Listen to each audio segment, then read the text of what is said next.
This video is not one that I'm excited about making, but it is very important and it does include a request for your input in helping me navigate some current challenges. But first, I want to make it abundantly clear. I support copyright laws. I respect them, I appreciate them, and I always endeavor to abide by them. And I always ensure that the way in which I handle copyrighted material falls squarely within the bounds of the law, either through the doctrine of fair use, which is built into the law, or via licensing, paying my dues. I am quite familiar with the copyright laws which exist here in the United States. Of course, I'm not a lawyer, but I've studied them in my years as a student, and I've worked with respect and appreciation towards them my entire professional life. I know what they say, and I am happy that they exist. I want to emphasize this fact because I want you to remember, as I continue through this video, that I am neither taking issue with the law itself, nor with the legal enforcement of these laws. So, what's the problem? Well, in short, we run into trouble on the YouTube platform. It's not yet very bad, but we don't want it to get bad. So we have to make some changes, and we want your opinion on a certain matter regarding this issue. Let me fill you in a bit. YouTube has a system for dealing with copyright issues, part of which includes a time frame in which the copyright owner has to respond. If they don't respond, then that video is released for me to use. If they do respond, they can either allow or not allow me to use their copyrighted music. Now, I won't go into the details of the process, but there are a few important points to know. First, if they don't allow me to use the material, they might give me time to remove it before getting a strike, but they don't have to. It's entirely possible for them to give me a strike with no warning at all. Now, if they do allow me to use the material, they get to specify the conditions, meaning, can it be monetized or not? In other words, can I make money off of my video posted on YouTube if it contains a bit of somebody else's copyrighted material? With very rare exceptions, the answer is no monetization. And we'll come back to that in a few minutes. Now, before I go on, let's back up just a little bit. What is a strike? If you listen to YouTube creators complain about copyright strikes and etc., it's basically a disciplinary black mark, we could say, applied to the channel. And 3 strikes and you're out. Meaning, YouTube takes down your entire channel and blocks your account. Basically, it's the end of everything. Now, as many of you are aware, and many of you also warned us, the owners of the Beatles' music are notorious for blocking and striking. Same as Jimi Hendrix, Eagles, and so on. Now, since we began the Beatles 150 series, we have had to dispute and appeal our legal rights for every single video that we put up. And until now, we succeeded, mainly because UMG, that is the owner of the Beatles' copyrights, music, never responded to our disputes in time. Meaning, since they never specified any terms during YouTube's dispute period, then YouTube released the videos and allowed us to continue. That's the way it works on YouTube. So, all was going reasonably well, and we were succeeding in getting the blocks on the videos released. Until we came to I Should Have Known Better. Ironic, isn't it? For this song, we received a warning and the opportunity to take it down within 7 days or else get a strike. However, as part of the process, we were given the opportunity to write directly to UMG and argue our position, which we did. And in that letter, I kindly asked them to tell me what they would consider a fair use for educational purposes if what I am currently doing is not to their liking. You know what I'm doing. I'm breaking down the songs. I'm using my own instruments to exemplify and teach about different parts of the music. I am utilizing music scores, and I am discussing and explaining various musical elements, etc. To which letter they never replied. Of course, who are we? Who am I? After all animals are equal, but some are more equal than others, right? Our next step was to talk with Google, YouTube about the situation. They informed us that they do not mediate such cases, but that we would have to take it to court. Furthermore, they also informed us, and well, here's an interesting aspect of the whole deal that's really quite important. They informed us that in spite of the fact that UMG did not answer our disputes within the acceptable time frame, UMG can still come back to us at any point, now or in the future, and demand that any or all of the published videos which have been released according to YouTube's rules and which you've been able to watch be taken down. They can demand that they be taken down. They can strike us. They can even strike us without warning at any point. Now remember, 3 strikes and you're out. We didn't know that part of it before, but that's a big problem for us because at this point, I have over 20 Beatles videos on YouTube. Suppose UMG wakes up one morning and decides they don't want me using their songs anymore. Even if I have a right to their fair use, UMG can apply a strike to each video at any point. And if that were ever to happen, this channel is dead many times over. Not due to any legal infringement on my part, but because of the YouTube system. Now, I want to go back to what happens if a copyright owner does allow us to use the music. They, of course, get to set the terms of use. They get to select from 3 options which YouTube provides. 1, they can allow us to use it freely and without restrictions on monetization. That almost never happens. Maybe it's happened once. 2nd, they can allow us to use it but share the revenue. Meaning they take some of the ad revenue, we get some of the ad revenue. We never even get to see what percentage we are allowed to have, but there's some sharing thing they can decide. Occasionally that has happened, maybe with a handful of videos. Thirdly, they can allow us to use it, but without any form of monetization or revenue coming to us whatsoever. And most of the time, this is what we are allowed to do. This last one I want to talk about in more detail. You see, it's common for owners of copyrighted material to grant licenses for use, usually for a fee, and that's fair. For example, if I publish a book and I want to include material that is beyond the scope of the fair use clause, let's say I want to use a complete music score, and I need it for my book for whatever reason, but it's a bit beyond the scope of fair use because I am publishing the entire score, which means somebody could buy my book and have that score and not go buy the score from the original owner.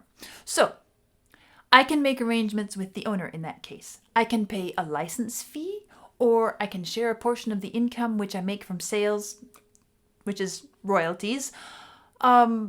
There are different ways of working it out. This is sort of what's happening here on YouTube. I am allowed to use the content, and in exchange, the copyright owner receives revenue from ads running on my video. But this is also where it goes very, very wrong. Because you see, if they claim ownership of even one small soundbite, let's say 5 seconds, which is clearly within the fair use clause, and they choose not to allow me to monetize my video, they still run ads on it. And those ads are bringing revenue to them alone. Basically, they have hijacked my work and my income under the guise of copyright ownership. They are violating my copyright, profiting from my own work.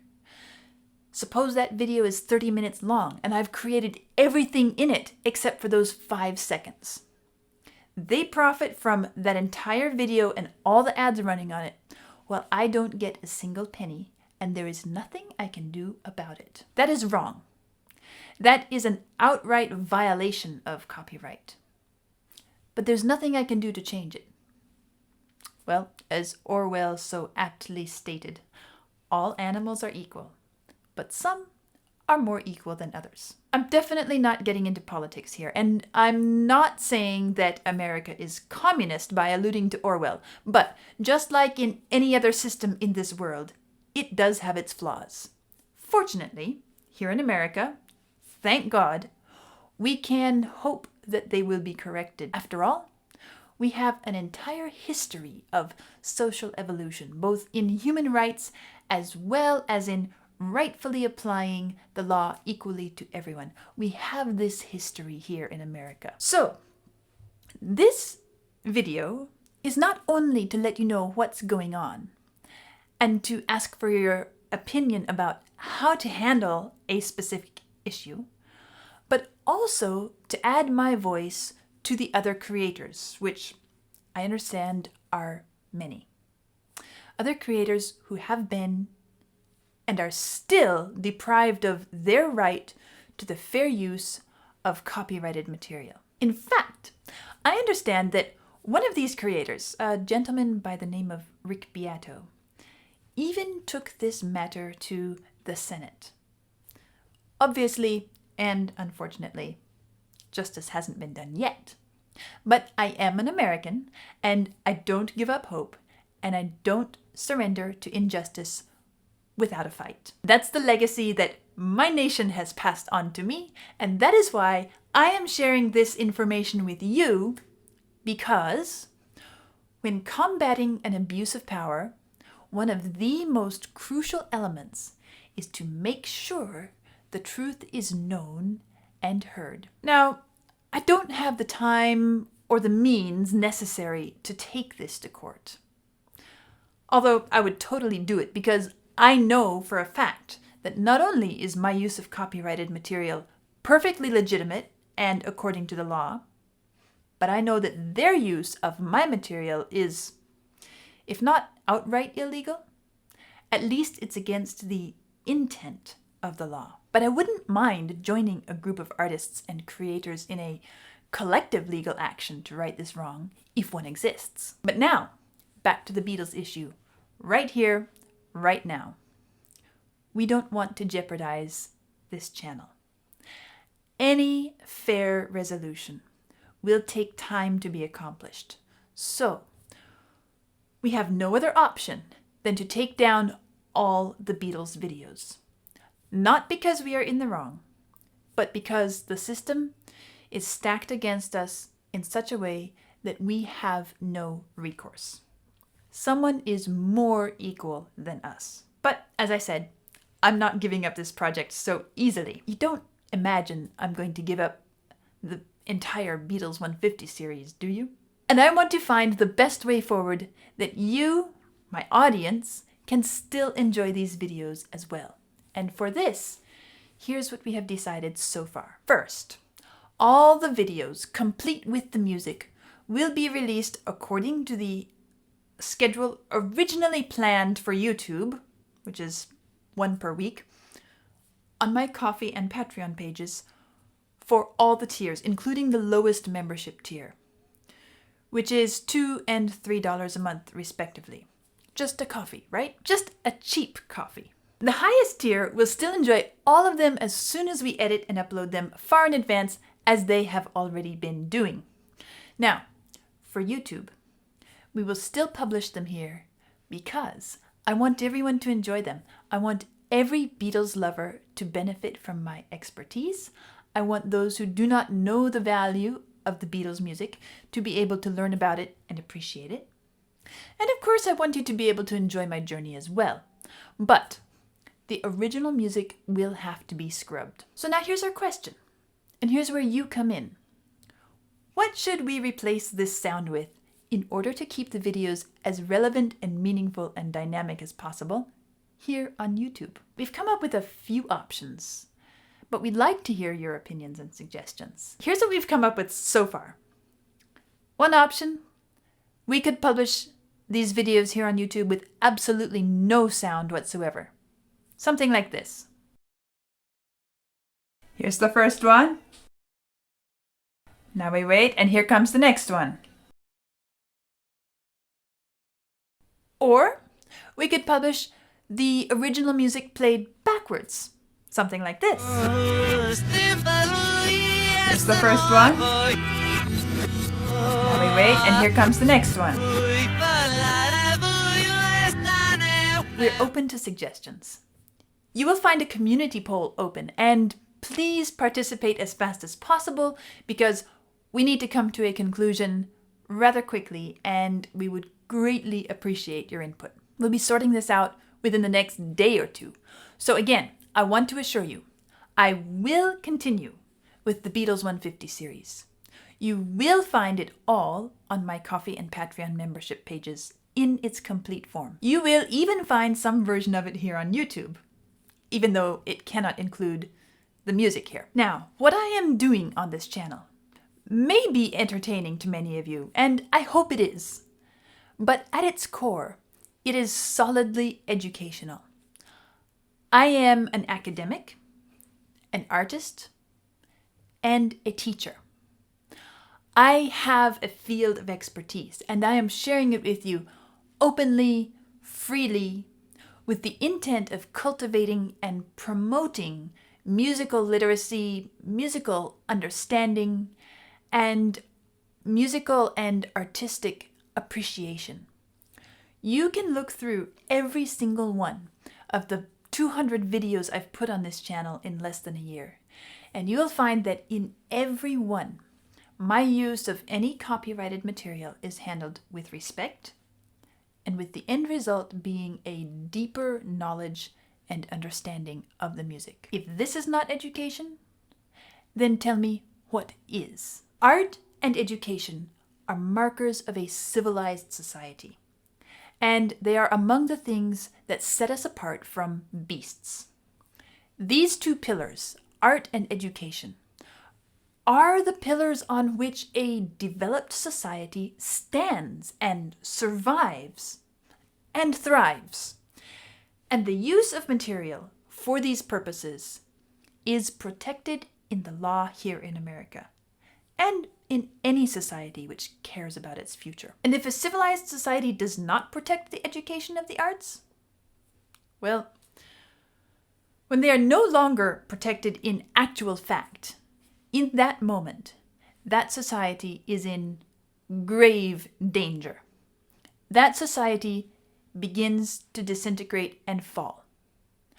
And just now, as I am saying this, I remember the scene in Schindler's List.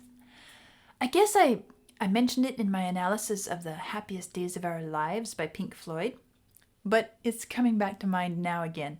The scene where a group of Jewish people are getting ready to pass through the selection before going to the ghetto. And one of them says, "You need to convince them you have a trade, something valuable to the war effort." And the other says, "I'm a musician." "You're a musician?" "Yeah." "I'd find a good hiding place if I were you." And then the scene moves on to the line with one of them baffled, asking the German officer, "Not essential? I think you misunderstand the meaning of the word." And of course the officer says, no Blauschein. The holy Blauschein, the proof that the carrier is an essential worker. No Blauschein, sir. Stand over there. Move. Next. The man starts walking and speaking to himself these memorable words. What do you mean not essential? I teach history and literature. Since when is it not essential? As you can tell, that's one of my favorite scenes, and I think you understand why. But you see, this is not just about me. This is about the core principles that I and we all believe and live by. And if I cannot operate under the freedoms which the law guarantees for all of us, what have we come to? And what lies ahead? That is why I decided to make this video. That is also why, in spite of the challenges, I remain fully committed to continuing to provide this kind of valid educational content. Now, I am truly sorry for this turn of events, and I can imagine the dismay many of you are feeling as you watch this video.